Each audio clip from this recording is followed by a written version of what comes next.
Hello everyone, দিশার YouTube চ্যানেলে সবাইকে স্বাগত। আমি পরিমল। এই ভিডিওতে আমরা আলোচনা করব বুদ্ধিস্ট কাউন্সিল অর্থাৎ বৌদ্ধ সঙ্গীত নিয়ে। গৌতম বুদ্ধ 483 খ্রিস্টপূর্বাব্দে দেহত্যাগ করেন, যাকে বলা হয় মহাপরিনির্বাণ। এই মহাপরিনির্বাণের পর মোট 4 বার বৌদ্ধ সঙ্গীতের আয়োজন করা হয়। প্রথম বৌদ্ধ সঙ্গীতের আয়োজন করা হয় যে বছর গৌতম বুদ্ধ মহাপরিনির্বাণ লাভ করেন, অর্থাৎ 483 খ্রিস্টপূর্বাব্দে। 483 খ্রিস্টপূর্বাব্দে প্রথম বৌদ্ধ সঙ্গীতের আয়োজন করা হয় এবং আয়োজন করেন যে রাজা, তার নাম হলো অজাতশত্রু।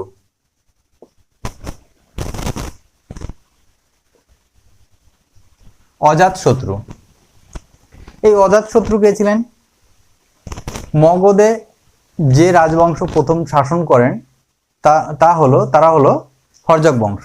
এই হর্যক বংশের প্রতিষ্ঠাতা ছিলেন বিম্বিসার। এই বিম্বিসারের পুত্র হলেন অজাতশত্রু। এই অজাতশত্রু 483 খ্রিস্টপূর্বাব্দে প্রথম বৌদ্ধ সঙ্গীতের আয়োজন করেন। তিনি তার রাজধানী অর্থাৎ মগধের রাজধানী রাজগৃহ বা রাজগিরে প্রথম বৌদ্ধ সঙ্গীতের আয়োজন করেন। রাজগীর বা রাজগৃহ, ওখানেই প্রথম বৌদ্ধ সঙ্গীতের আয়োজন করেন। কোনো একটি অনুষ্ঠান পরিচালনা করার জন্য একজনকে দায়িত্ব দেওয়া হয়, তিনি অনুষ্ঠানটি পরিচালনা করেন। ঠিক তেমনি বুদ্ধিস্ট কাউন্সিল বা বৌদ্ধ সঙ্গীত পরিচালনা করার জন্য একজন চেয়ারম্যান নিযুক্ত করা হয়। প্রথম বৌদ্ধ সম্মেলন বা প্রথম বৌদ্ধ সঙ্গীতে যাকে চেয়ারম্যান নিযুক্ত করা হয় তিনি হলেন মহাকাশ্যপ।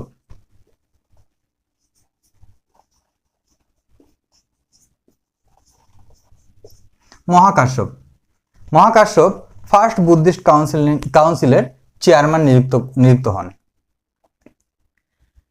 মহাকাশ্যপ প্রথম বৌদ্ধ সঙ্গীতে বিনয় পিটক সংকলন করেন। বিনয়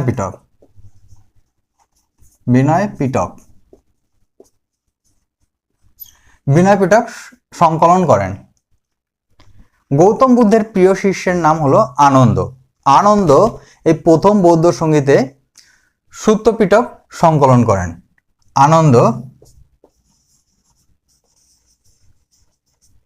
ফার্স্ট বুদ্ধিস্ট কাউন্সিলে সূত্র পিটক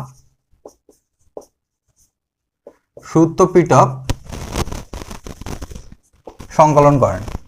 ফার্স্ট বুদ্ধিস্ট কাউন্সিলে আনন্দ সূত্র পিটক সংকলন করেন এবং মহাকাশ্যপ বিনয় পিটক সংকলন করেন। এরপর second Buddhist council. First Buddhist council complete হওয়ার 100 বছর পর অর্থাৎ 383 খ্রিস্টপূর্বাব্দে সেকেন্ড বুদ্ধিস্ট কাউন্সিলের অ্যারেঞ্জ করা হয়। অর্থাৎ সেকেন্ড বুদ্ধিস্ট কাউন্সিলের অ্যারেঞ্জ করা হয় 383 BC অর্থাৎ বিফোর ক্রাইস্ট এবং আয়োজন করেন শিশুনাগ বংশের রাজা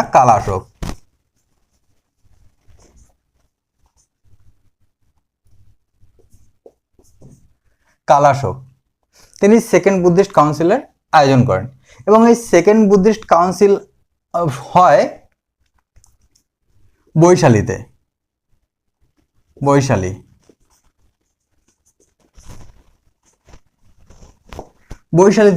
সেকেন্ড বুদ্ধিস্ট কাউন্সিলের অ্যারেঞ্জ করা হয়। এই সেকেন্ড বুদ্ধিস্ট কাউন্সিলে যাকে চেয়ারম্যান করা হয় তিনি হলেন শাবকামি।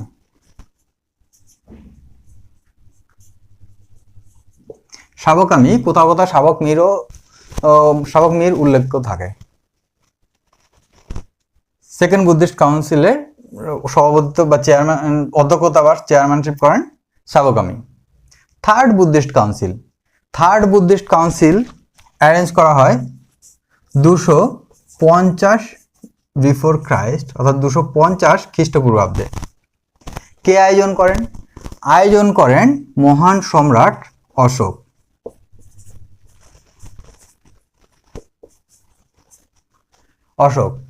মৌর্য বংশের শ্রেষ্ঠ সম্রাট অশোক শুধুমাত্র মৌর্য বংশ না, সমগ্র ভারতবর্ষ তথা সমগ্র বিশ্বের ইতিহাসে যত মহান সম্রাট ছিলেন তাদের মধ্যে অশোক ছিলেন অন্যতম। অশোক পাটলিপুত্রে তৃতীয় বৌদ্ধ সঙ্গীতের আয়োজন করেন।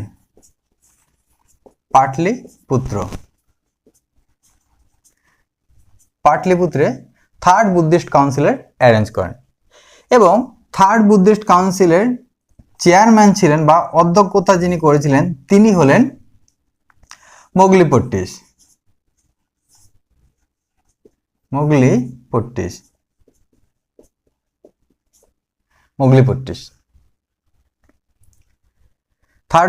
থার্ড বুদ্ধিস্ট কাউন্সিলে অভিধম্ম পিটক সংকলন করা হয়। অভিধম্ম পিটক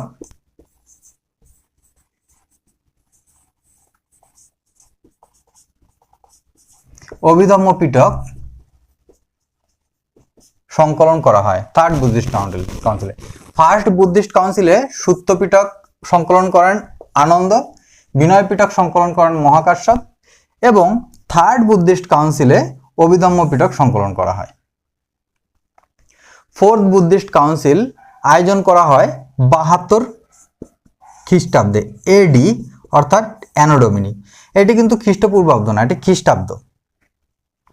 72 এডি অর্থাৎ 72 অ্যানো ডোমিনি অর্থাৎ 72 খ্রিস্টাব্দে ফোর্থ বুদ্ধিস্ট কাউন্সিলের অ্যারেঞ্জ করা হয়। অ্যারেঞ্জ করেন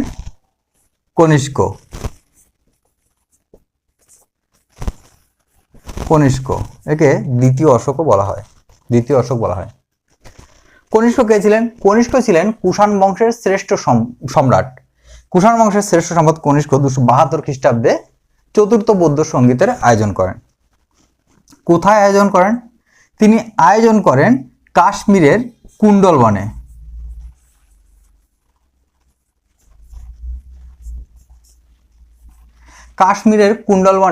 চতুর্থ বৌদ্ধ সঙ্গীতের আয়োজন করেন এবং এই চতুর্থ বৌদ্ধ সঙ্গীতে সভাপতিত্ব কে করেন?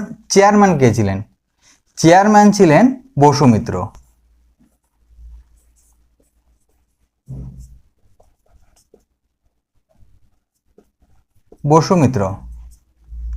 এবং ভাইস চেয়ারম্যান ছিলেন অশ্ব ঘোষ।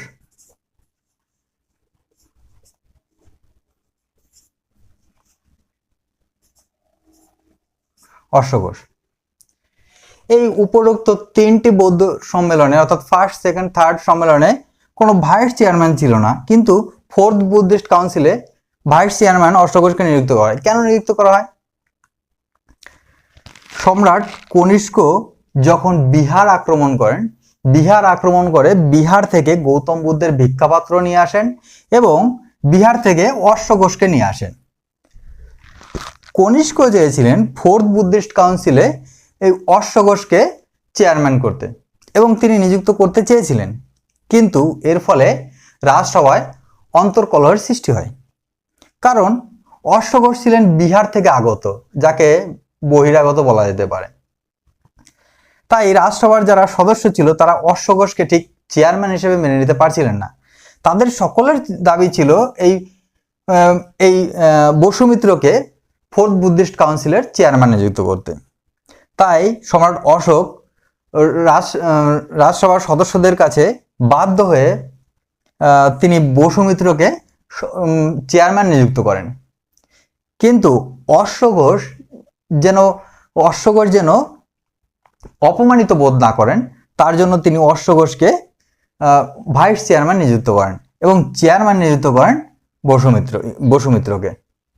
এই ফোর্থ বুদ্ধিস্ট কাউন্সিলে বৌদ্ধ ধর্ম দুটি ভাগে ভাগ হয়ে যায়।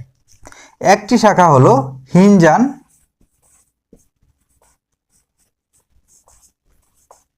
এবং অন্য শাখাটি হলো মহাযান।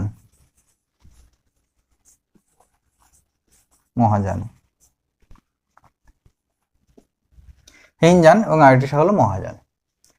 আমাদের আজকের ক্লাসটি কেমন লাগলো কমেন্ট করে জানাও। যদি ভালো লাগে ভিডিওটিকে লাইক, কমেন্ট এবং শেয়ার করো এবং চ্যানেলটিকে সাবস্ক্রাইব করো। Thank you.